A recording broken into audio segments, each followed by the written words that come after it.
Hello everyone, this is your host and दोस्त मज़र सिठार ऐं change maker साहब सिंध में तव्हांखे वेलकम चवां थो, भली कार चवां थो। उमेद ठीकु हूंदा, ख़ुशि हूंदा, मज़े में हूंदा, फर्स्ट क्लास।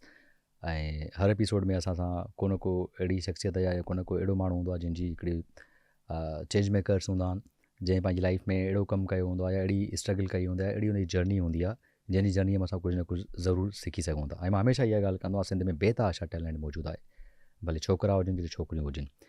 ऐं छोकिरियूं बि घटि आहिनि, तमामु बहितरीनु तरीक़े सां सुठा सुठा इनिशिएटिव्स, चाहे एजुकेशन हुजे या ज़िंदगीअ जा ॿिया खोड़ सारा जेके शोभा हुजनि, उन में क़दम ब क़दम गॾु आहिनि। अहिड़े रीति अॼु असां हिकिड़ी सिंध जी न्याणी गॾु आहे, जंहिंजो नालो आहे ज़हरा शलवाणी। ऐं उन हिकिड़ो इनिशिएटिव स्टार्ट कयो दास्तान टूवर्स जे नाले सां। ऐं उहो ॾाढो मज़ेदार क़िस्म जी जर्नी आहे ऐं उन जी जर्नी में पाण सिखंदासीं।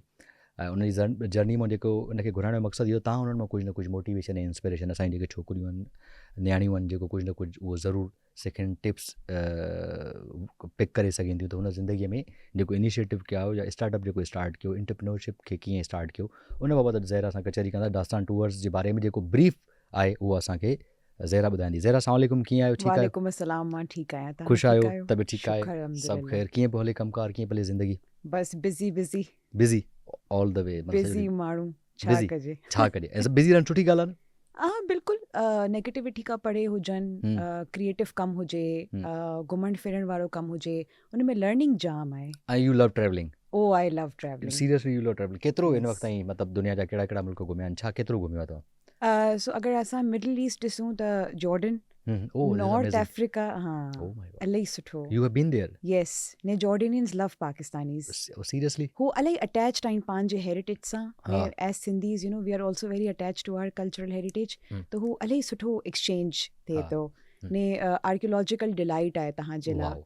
पोइ नॉर्थ अफ्रीका में अगरि असां ॾिसूं त इजिप्ट, हा, इजिप्शियन सिविलाइजेशन, असांजी इंडस वैली सिविलाइजेशन। सां गॾु ई आहे। हा बिल्कुलु ऐं उहो बिल्कुलु। ट्रेड बेड बि कंदा हुया यस कंहिं दौर में, वह इलाही बिल्कुलु। पुराणो। इंडस स्क्रिप्ट खां जेको आर्टिफैक्ट आहे हू असांखे सिंध में बि मिले थो, ने इजिप्ट में बि मिले थो। राइट, हू निशानदेही आहे कि ट्रेड वो सही। 5000 साल पहिरीं। 5000 साल हा। पुराणो, बिल्कुलु बिल्कुलु। अच्छा, असांखे तव्हां ॿुधायो त तव्हांजो बेसिकली तालुक़ु किथां जो आहे? मुंहिंजा माइट चवनि था कि असल असां लसबेले जा आहियूं, जेको पहिरीं सिंध जो हिसो हो, बाद में after partition it joined Balochistan. Right. त असां लासी स्पीकिंग मतिलबु सिंधी अच्छा, बलोच आहियूं सही सही। असल। पोइ माइट चवनि था कि हू ठटा माइट चवनि, तव्हां छा था चओ सम्झो? तव्हांजो त मूंखे त लॻे थो असां त ग्लोबल सिटीज़न आहियूं। ग्लोबल जेका ग्लोबल 21st सेंचुरी जा ॿार आहिनि हू I global think global global, citizens you are आहिनि। Right, you are right. उनखे अलावा तव्हां असांखे ॿुधायो त दास्तान टूवर्स जो एक्चुअली थॉट आहे छा, ऐं कीअं तव्हां इनिशिएटिव वरितो हिनखे, कीअं तव्हांखे थॉट आयो? अक्सर करे छोकिरियूं असां वटि जेके आहिनि न्याणियूं, या त डॉक्टर थींदियूं आहिनि या ईंदियूं आहिनि, स्पेसिफिक कुझु फील्ड्स आहिनि, ऐं दास्तान tours is a very different kind of thing, it is not easy. Culture ऐं हेरिटेज ऐं शयुनि सां जुड़ियल माण्हू वरी हुनजो ईअं हिकिड़ी इस्टेब्लिश करे। एक्चुअली दास्तान टूवर्स जे बारे में असांखे ॿुधायो, दास्तान टूवर्स आहे छा? जेके असांजा जेके छोकिरियूं आहिनि, न्याणियूं जेके ॾिसनि थियूं तव्हांखे, उन जे बारे में तो दास्तान टूवर आहे छा actually? After my under graduate studies न ज़ैबिस कराची खां ऐं पोस्ट ग्रेजुएट डिप्लोमा जे लाइ वई हुईसि यूके। जी। यूके में आऊं इलाही ऑब्ज़र्वेशन कईसि। असांजो विज़िट बि हो एकेडमिक्स विज़िट स्पेन में।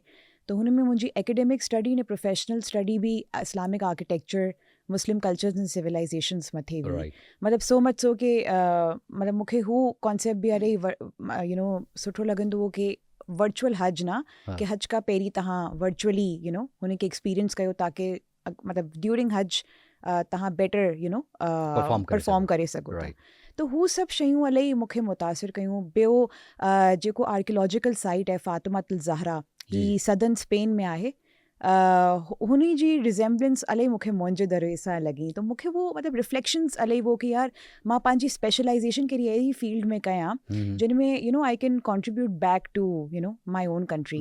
मूंखे इलाही वो एहसास हिकिड़ी सेल्फ रियलाइजेशन, जिन खे असां चवंदा आहियूं साइकोलॉजी में सेल्फ एक्चुअलाइजेशन, के जिन खे असां जैपनीज़ फिलोसफी में इकिगाई चऊं था कि what's the purpose of your life. त मूंखे वो कि यार मूंखे पंहिंजी पर्पस ऑफ लाइफ मतिलबु मिली वियो आहे, सम्झ में अची वियो आहे ने दिस इज़ माई इकिगाई। ने मूंखे पंहिंजी जेकी rich cultural heritage. Thank U, if you got the point कि what is my महिरबानी। purpose of life, and this is amazing, and you are lucky you got the purpose of the life. So yeah, sure. So that was the purpose of your life. That was the sparking moment. पोइ मां specialisation जे लाइ because मूंखे ऐं scholarship recipient आहियां न Very good. त King's college London में पोइ मां MSc कईसि tourism environment and development studies पोइ हुन टाइम में लंडन क्लाइमेथॉन थियो as a competition startup competition हू असां कॉलेज जी तरफ़ां असांजी रिप्रेज़ेंटेशन थी हू असां विन कई पोइ after winning you know confidence इलाही आयो मतिलबु यू नो बूस्ट थियो ने हिकिड़ी रियलाइज़ेशन थी कि yes as a woman I can do a lot of things in life पोइ WTM थियो वर्ल्ड ट्रैवल मार्ट लंडन में हुन में आऊं यू नो शिरकत कईसि हुन में मुंहिंजी पंहिंजी ऑब्जर्वेशन हुई कि यार सिंध एब्सेंट आहे कॉन्वर्सेशन खां सिंध जी नुमाइंदगी न आहे बलूचिस्तान जी नुमाइंदगी न आहे त असां छा कयूं how can we bridge this gap ठीकु आहे यूथ बि न आहिनि ॿिया विमेन बि न आहिनि प्राइवेट सेक्टर में गवर्नमेंट सेक्टर में जेको यू नो फेस मार्केट कनि पंहिंजी शयुनि खे पंहिंजे इलाइक़नि खे पंहिंजे खिते खे ठीकु आहे पोइ हू रियलाइज़ेशन मूंखे हुई कि यार आऊं पंहिंजो पोइ कुझु स्टार्ट कयां पोइ कोविड अची वियो डिसअपॉइंटमेंट थी छा कयूं छा यू नो थियणु घुरिजे पोइ नेशनल इंक्यूबेशन सेंटर में मां वईसि पाण खे इंक्यूबेट कईसि कि आऊं सिखां बिज़नेस डेवलपमेंट कहिड़े नमूने सां थिए थो त आउं इलाही ग्रेटफुल आहियां नेशनल इंक्यूबेशन सेंटर कराची जी असफर हुसैन साहब जी हू जेको डायरेक्टर आहे करंटली NIC कराची में हू मूंखे चयो कि तव्हां यू नो बिज़नेस खे डेवलप कयो रजिस्टर करायो यू नो तव्हां मार्केटिंग सिखो फाइनेंशियल सिखो ब्रांडिंग सिखो पोइ मां you know from zero I started पोइ मूंखे वो कि ॾिसो लर्निंग जेकी आहे न हू ता हयात रहंदी बिल्कुलु ने अगरि तव्हांजी फिलॉसफी उहा आहे कि लर्निंग मुंहिंजी लाइफ लॉन्ग आहे पोइ मतिलबु there is no young you know there is no age to start मतिलबु माना you can start at any age exactly it's never too late it's a very you can start from any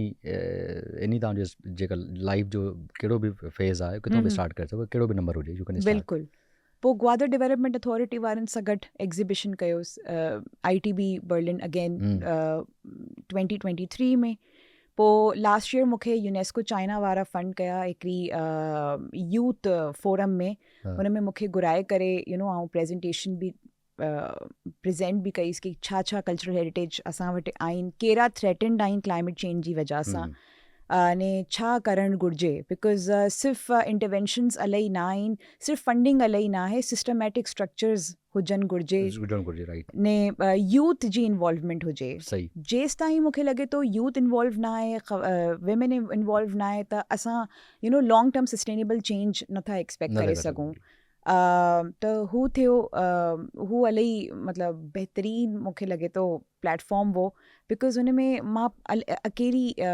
Pakistani you know छोकिरी हुईसि yes ने participants हुआ Africa जा Latin America जा Asia Pacific जा बिल्कुलु ने प्रेज़ेंटेशन बि हुयूं कि यू नो वर्चुअल रियलिटी या मॉडर्न टेक्नोलॉजी खे यूज़ करे तव्हां कहिड़े नमूने सां पंहिंजी हेरिटेज खे बि डिजिटली बि प्रिज़र्व करे सघो था सो तव्हां इनिशिएटिव दास्तान टूवर्ड्स हाणे प्रैक्टिकली कीअं कमु करे थो मैकेनिज़म असांखे ॿुधायो तो मैकेनिज़म ॿुधायो दास्तान टूवर्ड्स हाणे कीअं पियो कमु करे छा एक्चुअली हिते थॉट मेक इट सिंपल असांखे सम्झणु चाहियूं को बि आम माण्हू ऐं त छा पियो करे हाणे छा कंदा आहियो त Dastaan tours is a DTS tour licensed company granted by government of Sindh अच्छा ने असां Pakistan association of tour operators में एज अ रजिस्टर्ड एंटिटी आहियूं what we do is we brand Pakistan we brand Sindh Balochistan असांजा जेका मक़ामात आहिनि उन्हनि खे असां प्रमोट था कयूं ब्रांडिंग मार्केटिंग वग़ैरह जी टूवर्स वग़ैरह जी टूवर्स एग्जैक्टली त प्राइवेट सेक्टर जो मक़सद बि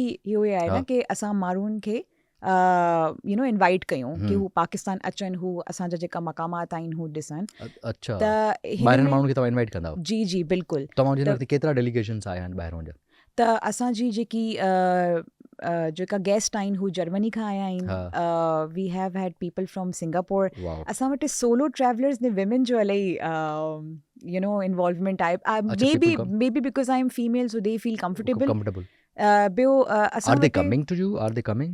Yeah. ये मतलब हू जेकी छोकिरी हुई हू एतिरी इम्प्रेस्ड हुई शाहजहान मस्जिद में मखली खां कि पोइ हू मूंखे चईं की मूंखे K2 बेस कैम्प ट्रैक बि करिणो आहे. ही single solo female traveller from Singapore ने नेक्स्ट मंथ ही मां ने हिननि जी धी अचे पई इंडोनेशिया खां. हीअ असांजा सिंधी हिंदूज़ आहिनि जेका पार्टीशन जे बाद पोइ इंडिया हली विया ने इंडिया खां पोइ इंडोनेशिया हली विया. त आहिनि इंडोनेशियन नेशनल्स पर असल सिंधी हिंदूज़ आहिनि.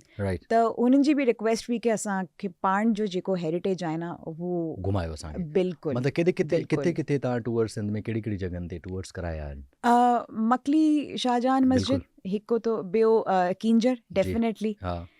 इन जे अलावा सखर लाड़काने में मोस्टली मोहनजो दड़ो, खैरपुर में शीश महल, फैज़ महल तमामु भलो ने हिकिड़ी सेंचुरी आहे जेको तालपुर मीर्स ठाराया आहिनि जिन में मलाड ने जेके ही माइग्रेटरी बर्ड्स आहिनि हू यू नो क़याम गाह हिकिड़ो आहे हू बि मतिलबु इलाही भलो, मतिलबु भले में भलो, मतिलबु इट्स ब्यूटिफुल राइट. बिकॉज असांजी जेकी असल जेकी सिंधी महिमान नवाज़ी आहे न कि ही जेका पंखियूं आहिनि उनखे असां किल ना कयूं, उनखे प्रिज़र्व कयूं, उनजी महिमान नवाज़ी कयूं. पोइ हू भले समर्स में सेंट्रल एशिया, सर्बिया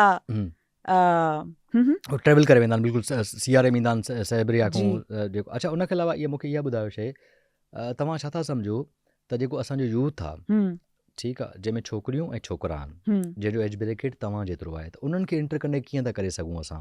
उन लाइ हिकिड़ी फाइनेंशियल स्टेबिलिटी, अवेयरनेस ऐं कहिड़े क़िस्म जो असां दास्तान टूर कनेक्ट करे उन्हनि जे लाइ अपॉर्चुनिटीज़ क्रिएट करे सघूं था? Do you have any president आहे तव्हां जहिड़ी का शइ अपॉर्चुनिटीज़ आहिनि यूथ जे लाइ? अगरि असां R&D जो हिकिड़ो सेल ठारायूं, ठीकु आहे, जिन में असां रिसर्च कयूं, ऑनलाइन टूअर्स जो अगरि असां स्टार्ट कयूं, बिकॉज़ ही दुनिया में इलाही कमु थो हले ऑनलाइन टूअर्स में. ऑनलाइन लाइब्रेरीज़ आहिनि, ऑनलाइन म्यूज़ियम टूअर्स हुजनि था जिन में तव्हां पे कयो ने ऑनलाइन तव्हां कयो. हिन में अपॉर्चुनिटी जाम आहे. अनफॉर्चुनेटली पाकिस्तान में कहिड़े बि हिसे में ही मतिलबु हिन शाख ते कमु न थियल आहे. बट आई थिंक अपॉर्चुनिटी जाम आहे because online directories, online resources इलाही आहिनि. ॿियो वीलॉगिंग इलाही घटि आहे सिंध में, इलाही घटि आहे ने आहे बि त हू सिंधी में आहे. हू मतिलबु को मसलो कोन आहे, पर I think you limit your audience to Sindhi speaking only न. त तव्हां हू कॉन्टेक्ट उर्दू में ठारायो, तव्हां इंग्लिश में ठारायो, तव्हां मैंडरिन में ठारायो. हू जेकी ऑडियंस आहे न हू असल सिंध जी तरफ़ पोइ अट्रैक्ट थींदी. बिकॉज़ मिसकनसेप्शन्स आहिनि अनफॉर्चुनेटली ने एज़ यूथ ही तव्हां असांजी पंहिंजी रिस्पॉन्सिबिलिटी आहे. हिकिड़ो गैस्ट्रोनॉमी कॉम्पिटिशन वो ही साॻियो यूनेस्को चाइना वारे कॉन्फ्रेंस में, हुन में मां फर्स्ट टाइम हिकिड़ो वीलॉग ठारायो बंस रोड जे फूड हेरिटेज मथे ने. मतिलबु माशाल्लाह, मतिलबु अल्लाह साईं जी करम नवाज़िश कि मतिलबु पाकिस्तान मतिलबु नवाज़ नंबर 1. शुक्र अल्हम्दुलिल्लाह. मतिलबु मूंखे एक्सपेक्टेशन न हुई कि आऊं विन करी वेंदीसि. त हू मुंहिंजी ने हिकिड़ी ओरमारी जी छोकिरी आहे बलोच, हुनजी मतिलबु कोलैबोरेशन हुई. हू वीडियो एडिटर, वीडियो शूट वारी skill sets she brought that. पोइ मां कॉन्टेंट पोइ असां मिली करे हिकिड़ो 2 मिंटनि जी डॉक्यूमेंट्री ठाराया आहियूं. हू यूट्यूब में बि अवेलेबल आहे. त मतिलबु कम थी सघे थो अगरि विलिंगनेस हुजे. माना यू थिंक कि असांजो जेके माना जेकॾहिं असां डू यू थिंक जेको लाड़काणो या सखर या खैरपुर या शिकारपुर जेके बि या दादू इवन असां वटि खोड़ सारा हेरिटेज ऐं हिकिड़ो हाला में मनमोहन सन खोड़ सारियूं आहिनि. मीरपुर ख़ासि में चिटोरी ग्रेवयार्ड खोड़ सारियूं शयूं आहिनि. मकली आहे, शाहजहान मस्जिद जेके बि आहिनि खोड़ सारियूं शयूं. डू यू थिंक कि असां उन्हनि छोकिरियुनि खे स्पेशली छोकिरियुनि खे एम्पावर करणु था चाहियूं त उहे पाण बि कंटेंट ठाहे सघनि थियूं पंहिंजे मोबाइल ते, उहो अपलोड करे सघनि थियूं different content. How do you see इनखे कीअं कजे? मतिलबु भले तव्हां अगरि हिजाब बि कयो था को मसलो कोन आहे. See people want to see good content. माण्हुनि खे इहो आहे कि असां कुझु इंगेजिंग कॉन्टेंट ॾिसूं, टाइम पास वारो न. मतिलबु फन बि हुजे, इंगेजिंग बि हुजे, भले उर्दू ने इंग्लिश में या मैंडरिन में हुजे, सब टाइटल्स हुजनि त वधीक सुठो आहे ने. भले हिजाब हुजे को मसलो न, पर लर्निंग वारो कुझु न कुझु सिलसिलो हुजे. प्रॉब्लम इहो आहे न कि पाकिस्तान में टिकटॉकर्स त जाम आहिनि, पर कॉन्टेंट तव्हां पाण ॾिसो, मतिलबु यूज़लेस क्वालिटी कंटेंट न आहे, क्वालिटी वारो न आहे, कम जो कंटेंट न आहे, यूज़फुल कंटेंट न आहे. बिल्कुलु. ने हिकिड़ो ॿियो बि हिकिड़ी स्ट्रीम आहे जेको हले पई, हू आहे वॉकिंग टूवर्स जी। वॉकिंग त अगरि तव्हां अंदरून लाहौर ॾिसो, अगरि तव्हां अंदरून रावलपिंडी ॾिसो या अंदरून कराची ॾिसो, त माण्हू आहिनि जेका वॉकिंग टूवर्स ठाराया आहिनि, राइट। त हू गाइडेड टूवर्स प्रोवाइड था कनि every Saturday every Sunday, 3 hours 4 hours कुझु कोन आहे हुन में। सिंपल तव्हां 1000 रखो, 1500 रखो, हुन में तव्हां लाइक सिंपल चांहि नाश्तो मतिलबु हल्को फुल्को, अने वॉकिंग टूवर हुजे, हुन में कॉस्ट बि मतिलबु कुझु कोन आहे, बिकॉज इट्स अ वॉकिंग टूवर। ने तव्हां अगरि वॉकिंग टूवर स्टार्ट कयो त हुन में अहिड़े मोमेंटम मूंखे लॻे थो थींदो, बिकॉज माण्हुनि खे एक्टिविटी खपे। बिल्कुलु। अच्छा, हाउ अबाउट जेकॾहिं असांजा माण्हू या असांजा नौजवान छोकिरा या छोकिरियूं तव्हां सां कॉन्टेक्ट कनि त दास्तान टूर उन्हनि खे टूर्स बि कराईंदो, ट्रिप्स बि कराईंदो, या स्पेसिफिक तव्हां ॿाहिरनि डेलीगेट्स खे ॾिसो पिया? अच्छा, मां त चूंकि फाउंडर आहियां त इंटरनेशनल खे वधारे ॾिसां थी, पर जेकी मुंहिंजी टीम आहे हू डोमेस्टिक खे स्टूडेंट्स जे लाइ असां हिकिड़ो प्रोग्राम लॉन्च था कयूं from next month, university ambassador programme, जिन में तव्हां पंहिंजी यूनिवर्सिटी जा एम्बेसडर बणिजी करे अवेयरनेस सेशन्स ॾियो, मतिलबु सस्टेनेबल टूरिज़म जे टॉपिक्स मथे, हेरिटेज मथे।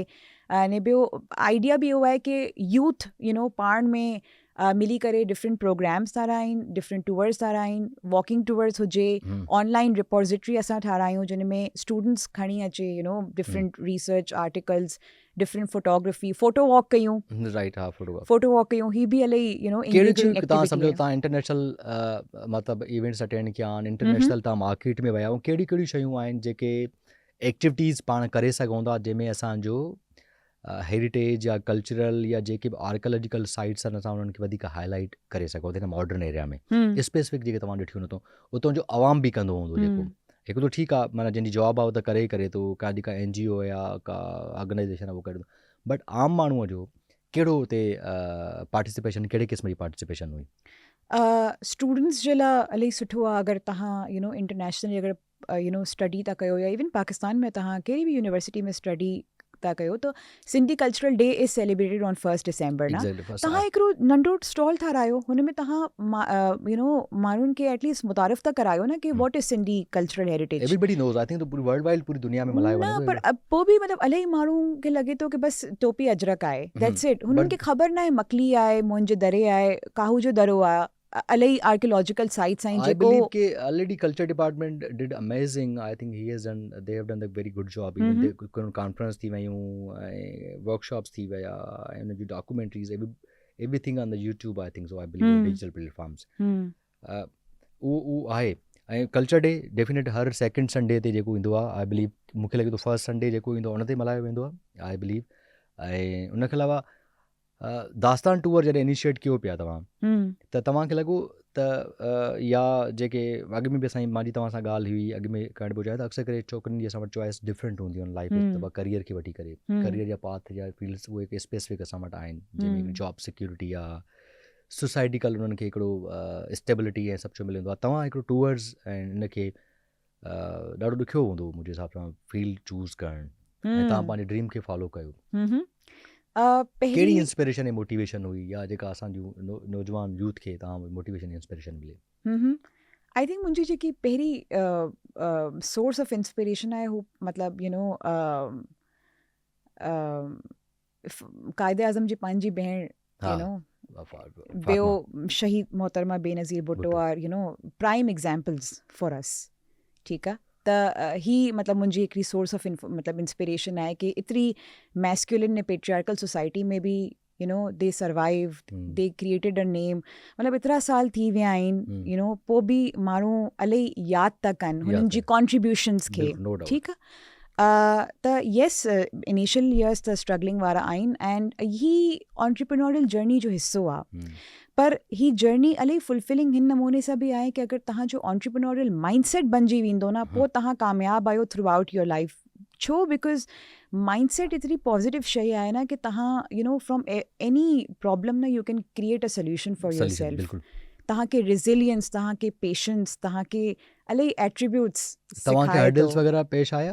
डेफिनेटली मतिलबु मुंहिंजो माइट मूंखे पुछनि पिया कि यार सरकारी नौकरी छो न, ठीकु आहे, या प्राइवेट सेक्टर में नौकरी छो न, why did U leave teaching? Because मां NED यूनिवर्सिटी में बि एज अ फैकल्टी कमु कंदी हुअसि फॉर 2 years। त हू मूंखे मतिलबु हुननि खे उहो की मतिलबु छा आहे हीउ जुनून कहिड़ो आहे ने हीउ जुनून शॉर्ट लिफ्ट आहे या लॉन्ग लिफ्ट आहे हू बि असां ॾिसूं न मतिलबु की हीउ आहे छा त यस चैलेंजिस त आहिनि पर मूंखे लॻे थो हर फील्ड में ई आहिनि. हाउ अबाउट द फैमिली, तव्हांजी फैमिली सपोर्ट तव्हां केतिरो कयो? असल में मां इलाही हिकिड़ी प्रोग्रेसिव कम्यूनिटी खां बिलोंग कंदी आहियां. मतिलबु असां मतिलबु जेको असां we follow the Aga Khan fourth. असां स्माइली मुस्लिम कम्यूनिटी खां आहियूं, ख्वाजा वारा जेको शाख आहे असांजी. त हुन में छोकिरियुनि खे एम्पावरमेंट इलाही नंढी एज खां ई ईंदी आहे because of activities, because of exposure. ही छोकिरियुनि जे बीच में को फ़र्क़ु कोन आहे, जेंडर इक्वल आहे. असांखे एतिरो फील बि नथो थिए की ओ ही छोकिरो आहे मां छोकिरी आहियां त आउं ही नथी करे सघां. ने आउं मतिलबु फैमिली तव्हांखे सपोर्ट कयो? सपोर्ट इनिशियली येस, पर मूंखे लॻे थो की at the end of the day न it's your own personal journey. It's your own personal journey. तव्हांखे पाण खे पंहिंजो थेरेपिस्ट तव्हांखे पंहिंजो like financial supporter, psychologist, therapist जेको ने एज एन एंटरप्रेन्योर तव्हांखे ही न मतिलबु एक्सपेक्टेशन हुजे की यार कोई प्यून हुजे जेको मुंहिंजे लाइ कॉफ़ी खणी अचे या चांहि खणी अचे. तव्हां ड्राइवर बि आहियो ने तव्हां CEO बि आहियो, तव्हां सभु कुझु आहियो. पर ही एतिरी सुठी शइ आहे मूंखे लॻे थो after 5 years of doing my work के तव्हां हिकिड़ी full fledged entity, independent leader जे तौर ते तव्हां कमु करे सघो था. Because it makes you humble. It makes you humble. त तव्हां कहिड़े बि सिचुएशन में, कहिड़े बि मुल्क में, कहिड़े बि हालात में तव्हां एडजस्ट करे सघो था. बिकॉज हू माइंडसेट डेवलप थिए थो न, रिज़िलियंस वारो. त हू मूंखे लॻे थो इलाही वैल्यूएबल आहे. बिल्कुलु जी, माइंडसेट बिल्कुलु. अच्छा, ॿी ॻाल्हि, तव्हां डिफरेंट साइट्स ते बि विया आहियो. सॼी सिंध में तव्हां टूवर्ड्स कया आहिनि, सिंध जूं सभु साइट्स बि थी आहियो. तव्हांखे कहिड़ी ब्यूटी अट्रैक्ट कयो जेका तव्हांखे शाहजहान मस्जिद में सुठी लॻी, मखली में सुठी लॻी, कब्रिस्तान में, भूंडनि जे कब्रिस्तान में, सूंडनि जे कब्रिस्तान में तव्हांखे सुठी लॻी, या अहिड़ियूं खैरपुर आहे, लाड़काणो आहे, दादू आहे, दादू जी ख़ुदाबाद मस्जिद आहे, चिटोरी कब्रिस्तान आहे, अहिड़ी खोड़ सारियूं, कहिड़ी ब्यूटी तव्हांखे अट्रैक्ट कयो त I should work on this, I should take initiative त लेट्स प्रमोट दिस इन्हनि शयुनि ते वञे. बिकॉज असांजी नियाणियुनि खे बि इन क़िस्म जी नॉलेज ऐं अवेयरनेस हुजणु घुरिजे. This is why I am asking. पहिरीं त शाहजहान मस्जिद एब्सोल्युटली मतिलबु जेको आर्किटेक्चरल डिज़ाइन आहे हू माइंड ब्लोइंग. हा यार. ने हुन खां ई पोइ इन लिंक इज़ आर काशीकारी, जेको हाल जो इलाही पुराणो सकाफ़ती विरसो आहे. ब्यूटिफुल. मतिलबु जेको फैक्ट्री जो मुंहिंजो विज़िट हूंदो आहे न, बिकॉज़ मां पंहिंजे गेस्ट खे And you have also a कारखानो, a factory in the near Khyber, I believe. जी खैबर ॻोठ आहे मटियारी डिस्ट्रिक्ट में. हुन में असां अजरक प्रोसेस खे जे रिवाइवल जे मथे कमु था कयूं. Very good. 15 to 20 असां वटि ट्रेंड लेडीज़ आहिनि. Ladies very good. तव्हां सभु स्टाफ तव्हां लेडीज़ ई आहे? जी. They do all the thing. Because 14-16 process आहिनि, कपिड़ो धोपंदो आहे, सभु from the start to the finish. Oh my God. पर प्रोसेसिस खे असां थोरो कम करे 5 to 6 स्टेप्स में न छा था कयूं कि 1 piece 2 piece 3 piece suits, शॉलूं, scarfs, साड़ियूं, सिल्क साड़ियूं, हिन जी इलाही डिमांड आहे. अच्छा, सही. त every day saleable items demand किथे आहे? लेट्स डिमांड तव्हां किथे तव्हां इहे शयूं मोकिलियो पिया? Overseas Pakistanis, overseas Sindhis, even people living here in Pakistan. Because तव्हांखे ख़बर आहे न क्लाइमेट चेंज हिकिड़ी रियलिटी आहे. माण्हू सम्झी विया आहिनि. ठीकु आहे. हाणे डिनायल प्रोसेस में न आहिनि जेका 10 साल अॻु में हुआ. हू सिचुएशन न आहे. त अवेयरनेस आहे कि इकोलॉजिकल प्रोडक्ट मथे असांखे इन्वेस्ट करणु घुरिजे, ने लोकल कम्युनिटी ने लोकल इकोनॉमी खे असां एम्पावर कयूं. त आई थिंक लास्ट 5-6 years में न मां ही ट्रेंड ॾिठी आहियां कि अजरक ड्रेसिस जी इलाही डिमांड आहे. बिकॉज़ असां वटि समर्स बि एतिरा एक्सट्रीम हुजनि था कि ही इट्स अ गुड प्रोडक्ट ने हिन जो कोई रिएक्शन न आहे. बिकॉज़ सभु तमामु माना ऑर्गेनिक डाइस यूज़ थियनि. Let's talk about the in product. त ऑर्गेनिक प्रोसेस खां जेको अजरक ॾाढी महिनत थी थिए. बिकॉज़ मां वियो आहियां, पाण कारखाना विज़िट कया आहिनि ऐं मां ॾिसी आयो आहियां. त जेको ऑर्गेनिक अजरक आहे उन में केतिरी महिनत थिए थी इलाही. ऐं उनजी सेलिंग पॉइंट जेको आहे मुंहिंजे सां 1500 खां 2500 जेतिरो मूंखे अंदाज़ो आहे त 2500 में अजरक सेल थिए थो। हाँ 2500 मिनिमम आहे, बट हा इट कैन गो टू 5-6,000। अच्छा, हाँ बट उहो बि डिफरेंट अजरक्स आहिनि। अजरक जूं कहिड़ियूं कहिड़ियूं मतिलबु जेके वैराइटीज़ आहिनि जेके माण्हुनि खे ख़बर न आहे, just tell me about, because this is amazing if you are, मतिलबु असां वटि इहे माण्हुनि खे ख़बर पए त ज़हरा ॿुधाए थी, ज़हरा खे नॉलेज आहे, so do you have any knowledge आहे त वैराइटीज़ कहिड़ियूं कहिड़ियूं आहिनि अजरक जूं? असां वटि 7 to 8 डिज़ाइंस आहिनि जेको आउं तव्हांखे पोइ लेटर अगरि तव्हांखे नीड हुजे पॉडकास्ट जे लाइ त आउं तव्हांखे डिज़ाइन्स सैम्पल्स मोकिली सघां थी। 6 to 7 मेन टाइप्स आहिनि अजरक जी। हिकिड़ी त हुई साॻियो डिज़ाइन आहे जेको प्रीस्ट किंग में बिल्कुलु शॉल में बिल्कुलु असांखे जेको मिलियो हो। हिन जे अलावा बि 5-6 डिज़ाइन्स आहिनि। बिल्कुलु बिल्कुलु different flower pattern and also different block pattern. त ब्लॉक्स बि असां वटि मतिलबु नंढे खां नंढा खे वॾे खां वॾा आहिनि, राइट।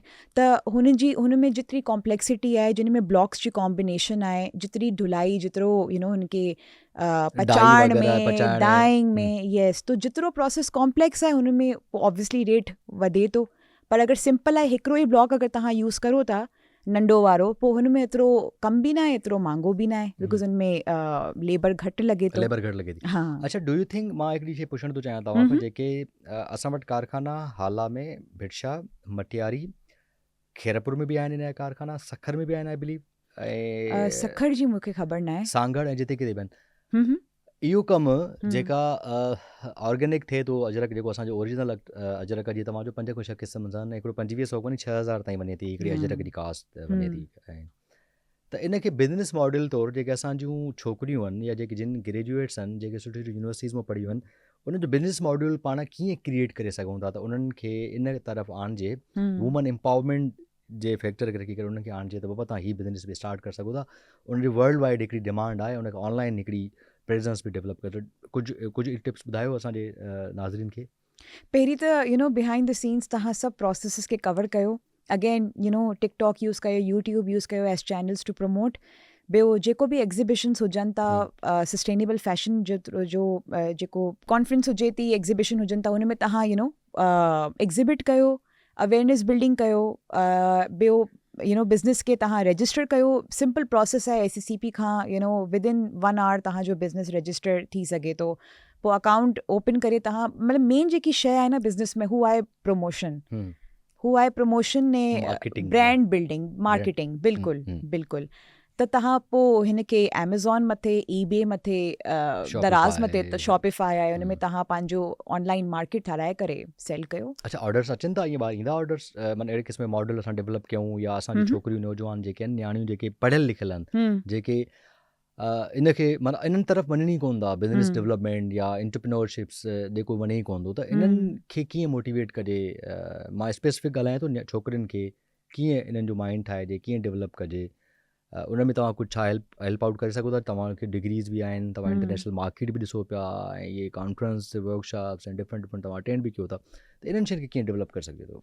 असांखे कॉन्टैक्ट करे सघनि था ईज़िली। असां अवेलेबल आहियूं लिंक्डइन मथे, इंस्टाग्राम, फेसबुक मथे। असांजी पंहिंजी वेबसाइट बि आहे, त हू हिकिड़ो मैसेज बि असांखे मोकिले सघे थो। ॿियो नेशनल इंक्यूबेशन सेंटर्स हिकिड़ो आहे प्रोजेक्ट मिनिस्ट्री ऑफ IT जो, त NIC कराची आहे, NIC हैदराबाद आहे। ॿियो हिकिड़ी असांजी मैडम आहे जामशोरो में बि उन्हनि जो आहे कि असां इंक्यूबेशन सेंटर नंढो ठाराई आहे। ॿियो असांजो इलाही सेशन्स बि हुजनि था लिंकन कॉर्नर्स में, त लिंकन कॉर्नर्स में तव्हां अगरि पाण खे रजिस्टर करायो, सेशन्स वठो, पहिरीं तव्हां पाण खे एजुकेट कयो, पोइ बिज़नेस स्टार्ट कनि, रन करण में को मसइलो कोन आहे, मतिलबु इट्स डूएबल। पर बसि तव्हां एटलीस्ट थोरो रीच आउट कयो। लिंकन कॉर्नर्स आहिनि, US एम्बेसी जा इलाही प्रोग्राम्स हलनि था। US एम्बेसी फंडिड हिकिड़ो प्रोग्राम हुजे थो, जिन में अगरि तव्हां हैंडीक्राफ्ट मथे, क्राफ्ट मथे कुझु कमु था कयो एज़ अ वुमन, तो तव्हां अचो, इंक्यूबेट थियो, सेशन्स वठो, पंहिंजी कैपेसिटी खे बिल्ड कयो, ने ॿियो पोइ तव्हां शुरू थियो। ज़हरा, जीअं तव्हां कमु कयो पिया, ऐं माशाल्लाह सुठो कमु पिया कयो तव्हां, ऐं मां चाहियां थो त असांजी जेके सिंधियूं नियाणियूं आहिनि, जेके छोकिरियूं पढ़ियल लिखियल आहिनि, बार बार मुंहिंजो इन्फोसाइज़ इन ते कयां थो त उन्हनि जे लाइ हिकिड़ो बिज़नेस मॉडल कीअं डेवलप करे सघिजे थो, उहो घर वेठे छा थियूं करे सघनि, कहिड़ो कमु करे सघनि थियूं, तव्हां वटि कहिड़ो कमु करे सघूं? छा तव्हां वटि अहिड़ी का शइ, आइडिया आहे जेको उन्हनि जे लाइ फ़ाइदेमंद साबित थिए? बिल्कुलु। त टूरिज़म में हिकिड़ी सस्टेनेबिलिटी मथे इलाही कमु थो हले, जिन में सॼो जेको असांजो सप्लाई चेन आहे होटलनि जो, हा। हुन में वी मेक श्योर कि सभु सस्टेनेबल हुजे। त छोकिरियूं ही थी सघे थो कि हू solar panel installation, solar panel maintenance ने सोलर पैनल जी रीडिंग आहे न, हुन में अगरि पंहिंजी टेक्निकल एक्सपर्टीज़ खे वधायूं थियूं त सुठो आहे। वाई? बिकॉज हाउस होल्ड्स हुजनि या एक्सपेंडिंग होटल सेक्टर हुजे, सिंध में इलाही स्कोप आहे। ने renewable energy is the future. हिन में तो कोई सेकेंड थॉट या कोई सेकेंड को कॉन्फ्लिक्ट त आहे ई न। दिस इज़ अ गिवन कि renewable energy is the future. Exactly. त मूंखे लॻे थो कि जेको मतिलबु इंफ्रास्ट्रक्चर एडवांस थींदो होटलनि वारे सेक्टर में, हाउस होल्ड्स में, गवर्नमेंट ऑफिसिस में। How about Zahra, we have the agricultural land आहियूं जी, असां वटि सॼो एग्री बिज़नेस घणो आहे। असांजो अक्सर करे लाइव स्टॉक वारो घणो सीन आहे, ज़मीन आहे, फसल थियनि था, इन सां related do you have any idea? बिल्कुलु। What is? त ॾिसो, फूड वेस्टेज जो इलाही प्रॉब्लम आहे सिंध में। ही मसलो न आहे कि फूड मतिलबु आहे न असां वटि, फूड आहे, इलाही आहे, पर प्रॉब्लम इहो आहे कि वेस्टेज इलाही थिए थो। राइट। बिकॉज फूड अचे थो सिटी में असल कंजम्पशन आहे, पैसो आहे, ठीकु आहे। त हू मिडल वे में जेतिरो वेस्ट थिए थो न, हुनखे असां कहिड़े नमूने सां रिड्यूस करे सघूं था। त फर्स्टली कोल्ड स्टोरेज फैसिलिटी एतिरी महांगी न आहे, हुनखे तव्हां कनेक्ट कयो सोलर खां। राइट। ठीकु आहे, वन टाइम इन्वेस्टमेंट आहे, तव्हांखे टेक्निकल एक्सपर्टीज़ पंहिंजी कैपेसिटी खे बिल्ड कयो कि असां कहिड़े नमूने सां स्टोरेज फैसिलिटी खे हलाए सघूं था। त फ्रॉम फार्म तव्हांजो वेजिटेबल ईंदो कोल्ड स्टोरेज में स्टोर थींदो, पोइ पैकेजिंग करे तव्हां सिटी में बि सेल करे सघो था। तव्हां इंटरनेशनली बि अगरि तव्हांजो MOU आहे, तव्हां वटि एक्सपोर्ट इम्पोर्ट लाइसेंस आहे। हिकिड़ो त इहा त हिकिड़ो उहो प्रोसेस ॿुधायो था जेको सॼी हिकिड़ो वर्ल्ड वाइड हले थो, हिकिड़ो मार्केटिंग जो, सेल्स एंड डिमांड जो ऐं कॉस्ट सेविंग जो, इहो त हिकिड़ो उहो फार्मूलो थी वियो। I just want to know कि असां वटि जेके ॻोठनि में, नंढनि नंढनि ॻोठनि में जेके छोकिरा या छोकिरियूं जेके वांदा वेठा आहिनि, जिन वटि का एॾी अपॉर्चुनिटीज़ न आहिनि, जेके ट्रेवल कोन था करे सघनि कराची या वॾनि वॾनि शहरनि में, त उन्हनि जे लाइ असां कहिड़ी शइ डेवलप करे सघूं था? जीअं स्पेशली एग्रीकल्चर लैंड सां तव्हां क्वेश्चन, एग्रीकल्चर जे हवाले कहिड़ी शइ असां करे सघूं था? उन्हनि खे कहिड़ो आइडिया ॾेई सघूं था? त भई हिन आइडिया ते तव्हां जेको आहे भले गार्डन स्टार्ट कयो, सब्जी सेल कयो, फ्रूट सेल कयो, वट एवर, इन हिसाब सां do you have an idea? त ऑर्गेनिक विलेज इलाही पॉपुलर आइडिया आहे टूरिज़म फील्ड में। हुन में अगरि तव्हां थर में बि रहो था, तव्हां वटि रिसोर्सिस न आहे, को मसलो कोन आहे। ॾिसो, माण्हुनि खे इहो न आहे कि असां पाकिस्तान अची करे, सिंध अची करे कॉन्क्रीट बिल्डिंग्स में रहूं। This is not what people want. त हू थर वारो ही कॉनिकल शेप स्ट्रक्चर या बैम्बू वारी होटल अगरि तव्हां ठाराए सघो था, जेको चीप आहे, ठीकु आहे ने। हिन में हेरिटेज फाउंडेशन जो इलाही कमु आहे।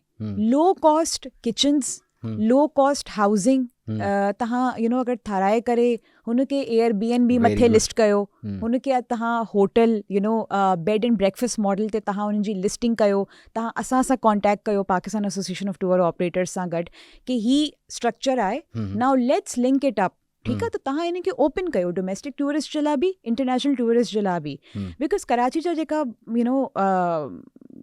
माण्हू आहिनि, हू फ्लैट में रही करे थक बिल्कुलु, त हुननि जे लाइ बि हिकिड़ो सेंस ऑफ बिल्कुलु ने ही स्ट्रक्चर्स नेचुरल सिस्टम्स आहिनि। अगरि तव्हां थर जा घर ॾिसो त हू मतिलबु 50 डिग्री सेल्सियस में बि इलाही थधा आहिनि, ठीकु आहे न। त सस्टेनेबल स्ट्रक्चर्स जेको लो कॉस्ट हुजनि। अगरि मतिलबु मां फीमेल ऑन्टरप्रेन्योर आहियां, मूं वटि एतिरो पैसो न आहे, त ही थी सघे थो। तव्हां पंहिंजो घर बि त ठारायो था न, पोइ बिल्कुलु जेको तव्हां पाण बि चओ था कि नियर बाय जेको क्रॉप्स आहिनि, ठीकु आहे, हुन में तव्हां माण्हुनि खे एजुकेट कयो कि जेको तव्हांजो फूड आहे हू फील्ड आहे असांजी, हिन खां अचे पियो, हिन जो छा फ़वाइद आहे, छा मतिलबु कहिड़े नमूने सां इरिगेशन थी थिए, थ्रेशिंग ने खरीफ ने रबी क्रॉप्स जेका हूंदा आहिनि, उन्हनि जी छा लाइफ साइकिल आहे, छा प्रोसेस आहे, एजुकेट कयो। इन क़िस्म जी एजुकेशन असांखे छोकिरियुनि खे ॾियणु घुरिजे, बिकॉज़ उहे बिल्कुलु इंडिविजुअल बेसिस ते कुझु न कुझु पाण उहो करे सघनि। भले सिलाई कढ़ाई आहे, असां वटि खोड़ सारा इवन वोकेशनल सेंटर्स बि आहिनि असां वटि, आहिनि ऑलरेडी। तव्हां ॾिठो सखर में, शिकारपुर, खैरपुर, डिफरेंट प्रोजेक्ट्स ऐं प्रोग्राम्स हलनि था। यूथ एंड अफेयर्स जे हवाले खां बि खोड़ सारियूं, जीअं असां वटि हिन दफ़े खोड़ सारा छोकिरा ऐं छोकिरियूं जेको आहे स्विमर्स थिया, बॉक्सिंग थियो, डिफरेंट इवेंट्स थिया, मां ॾिठो त मां ॾाढो अमेज़ थी वियुमि त यार वाक़ई हिननि खे शायदि हिननि खे एतिरो एक्सपोयर कोन थो मिले इंडिविजुअल पंहिंजी बि रिक्वायरमेंट त तव्हां पंहिंजो पाण खे प्रेज़ेंट कीअं था करो मॉडर्न एरा जूं टैक्टिक्स ॾाढियूं बिल्कुलु डिफरेंट आहिनि बिल्कुलु बिल्कुलु ईअं ई आहे न त बिल्कुलु इन हिसाब सां हाउ अबाउट द ऑर्गेनिक माना किचन हाणे हिकु त सिलाई कढ़ाई त असांजो ट्रेडिशनल आहे न माना माण्हू अक्सर करे औरतूं असां वटि सिलाई कढ़ाई कंदा आहिनि उन खां अलावा ॿियनि फील्ड्स में बि अची सघनि थियूं न ॿियूं कहिड़ियूं फील्ड्स आहिनि जंहिंमें अची सघनि थियूं लेट सपोज़ मुंहिंजो अक्सर करे ॾाढी हूंदो आहे त जेको असां एग्रीकल्चर लैंड आहियूं असां वटि एग्रीकल्चर बिज़नेस घणो आहे एग्री बिज़नेस असां हुनखे इनहांस करे सघूं था त उहो गार्डन्स वग़ैरह डेवलप करे सघनि थियूं पंहिंजे घर में कॉर्नर में नंढियूं सब्जियूं नंढियूं शयूं उनखे हिकिड़ो बिज़नेस डेवलप करे पाण सेल आउट करे सघनि थियूं बिल्कुलु एब्सोल्युटली यू नो हिकिड़ो मॉडल आहे ड्रिप इरिगेशन जो न ड्रिप इरिगेशन जिन में तव्हांखे इलाही लाइक वाटर जी नीड ई न आहे तव्हां ड्रिप इरिगेशन मॉडल ठाराए करे from very minimal water I just want to know, but let the people know, what is the actually drip जेको फार्मूला छा इरिगेशन ड्रिप इरिगेशन जी हिकिड़ो सिस्टम आहे जिन में you know U don't release water into the fields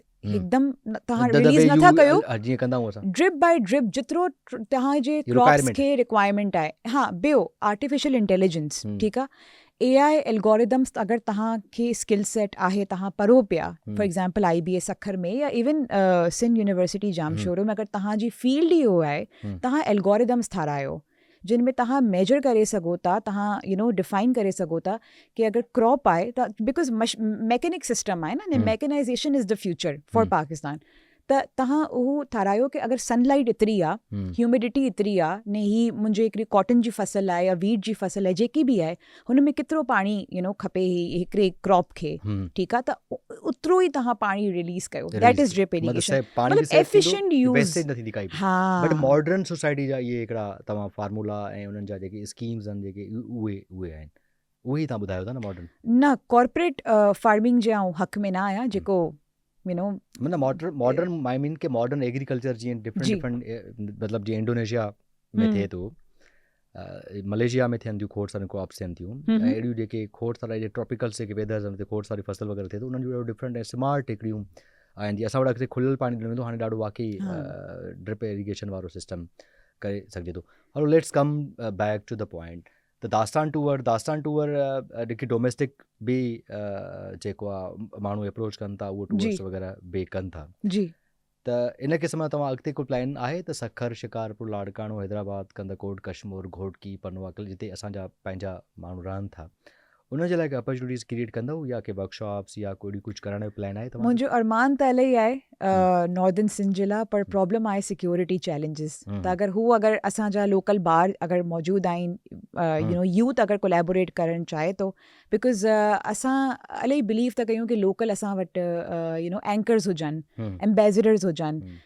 right now न आहिनि एतिरा घोटकी वारा या कंटकोट वारा मतिलबु I don't know even no people from this region तो अगरि ॿार अचनि था अप्रोच कनि था तो वाई नॉट असां कुझु प्रोग्राम ठाराए सघूं था यू नो मिली करे पर मूंखे लॻे थो न कि इनिशिएटिव लोकल कम्युनिटी खां अचणु घुरिजे बिकॉज़ ओनरशिप अदरवाइज़ नथी हुजे टू बी ऑनेस्ट न बिल्कुलु you have to be honest अच्छा कहिड़ा चैलेंजिस आहिनि इन इनिशिएटिव खे जेकॾहिं दास्तान टूअर्स वांगुरु को ॿियो को तव्हां वांगुरु तव्हांखे ॾिसी करे को माण्हू स्टार्ट करे का छोकिरी स्टार्ट करे त पंहिंजे एक्सपीरियंस में ॿुधायो त कहिड़ा चैलेंजिस उहा फेस करे सघे थी असां वटि फॉर एग्ज़ाम्पल अगरि तव्हां मतिलबु मां त कराची जी बैंक खे अप्रोच कई हुई हाणे आउं नालो नथी वठी सघां फॉर कॉन्फिडेंशियलिटी रीज़न्स त हू मूंखे चयो कि you are out of your mind तव्हां मतिलबु तव्हांजो छा भाउ न आहे या पीउ न आहे या यू नो मुड़ुसु न आहे जेको कमाए सघो त तव्हांजे लाइ त ही turned me away he did not open my account हा ही कराची जो किस्सो आहे ठीकु आहे त अंदरूने ज़िन में मतिलबु ख़बर न छा एटीट्यूड आहिनि मूंखे छोकिरियूं चवनि थियूं अच्छा कि थोरो इलाही डिस्क्रिमिनेशन आहे माण्हुनि जे एटीट्यूड में आई डोंट नो पर मूंखे छोकिरियूं सिंधी माण्हू ॾाढा ख़ूबसूरत माण्हू आहिनि प्यारा माण्हू आहिनि मोहबत करण वारा माण्हू आहिनि ॾाढा सपोर्टिव आहिनि ऐं महिमान नवाज़ी असांजी हमेशह सदियुनि खां मशहूरु आहे एंड वी रेस्पेक्ट गर्ल्स ऐं हमेशह मतिलबु ॾाढी इज़ती निगाह सां ऐं उन्हनि खे ॾाढो रिगार्ड ऐं रेस्पेक्ट कयो वेंदो आहे but challenges E let's talk about the challenges हिकु त इहे थी सघनि था एटीट्यूड न मार्केटिंग में चैलेंजिस थी सघनि था trust building is the most important thing in the हू हर बिज़नेस जो आहे मतिलबु रिगार्डलेस के हू यू नो कहिड़े बि डिस्ट्रिक्ट में वेठी हुजे ट्रस्ट चैलेंजिस शुरू में मतिलबु थींदा दिस इज़ पार्ट ऑफ तव्हांजी जर्नी पर तव्हां मूंखे लॻे थो कैलकुलेटेड रिस्क वठो मतिलबु मुंहिंजो ही पैगाम न आहे कि बसि रिस्क वठो यू नो विदाउट तव्हां विदाउट ॾिसो you know cross benefit analysis कयो ने कैलकुलेटेड रिस्क वठो. कैलकुलेटेड रिस्क में पोइ बि एटलीस्ट तव्हां लाइबिलिटी खे रिड्यूस करे सघो था. पर ब्लाइंड फोल्डेडली रिस्क वठनि मतिलबु आऊं सजेस्ट नथी कयां. न त मतिलबु थोरी वर्किंग कयो, थोरो मार्केट खे स्टडी कयो. ॿिया कहिड़ा बिज़नेस आहिनि ॿिया कहिड़ा बिज़नेस आहिनि जिते सम्झो था छोकिरियूं असांजे हुते सुठे तरीक़े सां कमु करे सघनि, इनिशिएटिव वठी सघनि थियूं, कमु करे सघनि थियूं, स्ट्रगल करे सघनि थियूं. रीसाइक्लिंग में इलाही स्कोप आहे. अच्छा. रली अगरि तव्हां ॾिसो त मतिलबु हिकिड़ी इंडिजिनस विज़डम आहे असांजे सिंध में कि जेको लेफ्ट ओवर टेक्सटाइल्स आहे उनखे असां यू नो डिस्पोज़ नथा कयूं, उनखे असां रीयूज़ कयूं था इन क्विड.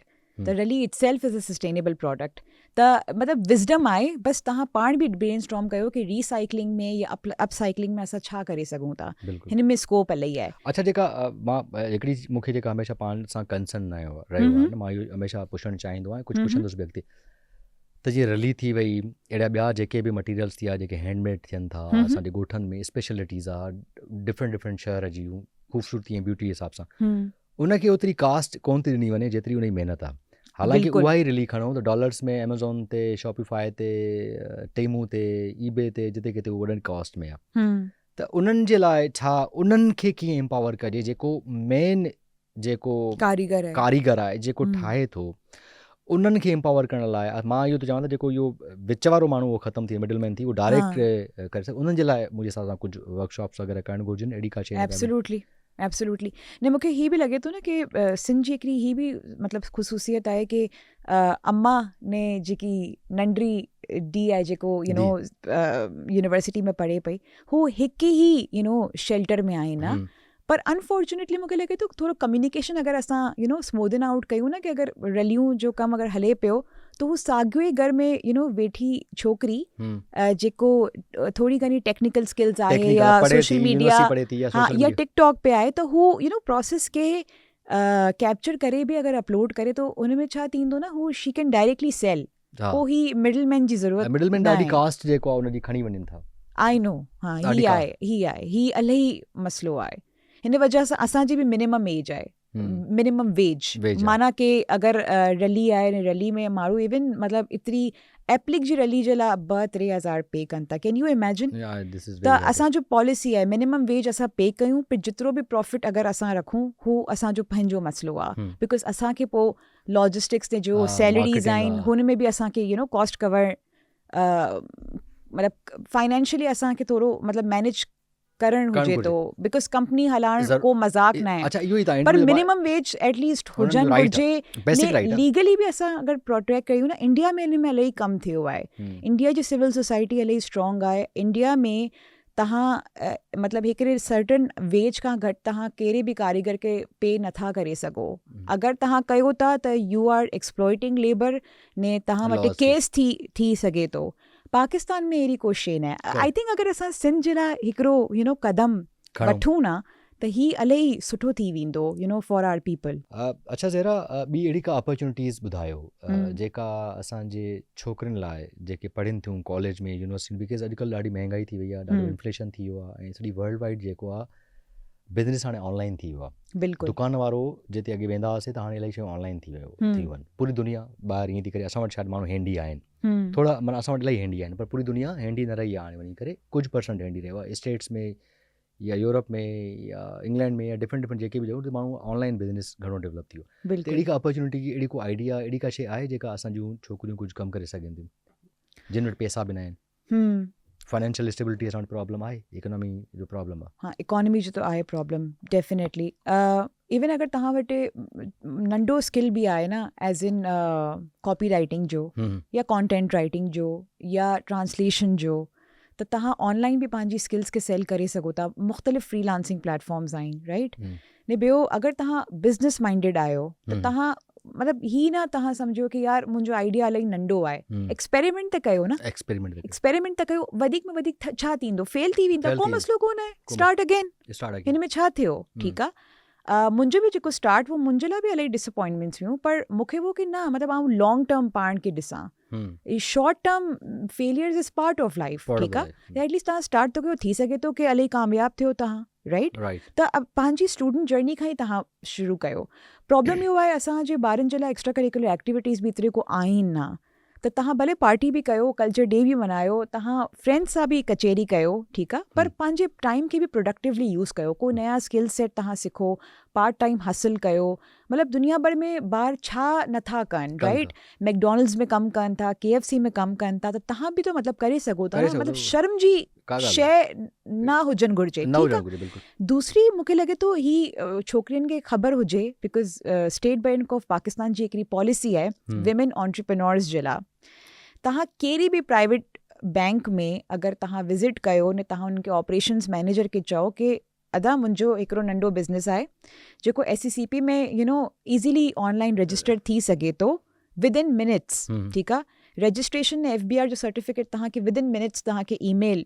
ईंदी हा एतिरो मतिलबु लंबो प्रोसेस न आहे government of Pakistan has made it simpler तव्हांखे असांखे एक्नॉलेज करण बि घुरिजे कि कुझु शयूं आहिनि सुठियूं ठीकु आहे ने बैंक में भी चलो मुंहिंजो हिकिड़ो बैड एक्सपीरियंस हो पर एटलीस्ट तव्हां ट्राई त कयो न तव्हां ऑपरेशंस मैनेजर खां कहिड़ी बि प्राइवेट बैंक हुनखे चओ कि स्टेट बैंक ऑफ पाकिस्तान जी पॉलिसी आहे विमेन एंटरप्रेन्योर्स जी जिसमें विमेन एंटरप्रेन्योर्स 5 लाख खां 50 लाख लोन वठी सघनि था ओनली एट 5% मार्कअप एतिरो घटि मार्कअप नॉर्मली को बि बैंक तव्हांखे ऑफर नथो करे हिन इन्फ्लेशन में भी प्राइवेट बैंक्स 20-22% मिनिमम चार्ज कंदियूं आहिनि पर स्टेट बैंक ऑफ पाकिस्तान जी पॉलिसी में ही 5% फिक्स आहे हू बि बैंक जो प्राइवेट जेको प्रोसेसिंग फीस आहे न हू 5% आहे बेसिकली स्टेट बैंक त हू बि नथो वठे 5 लाख खां 50 लाख त इवन अगरि तव्हां नंढे में नंढो कमु लाइक हैंडीक्राफ्ट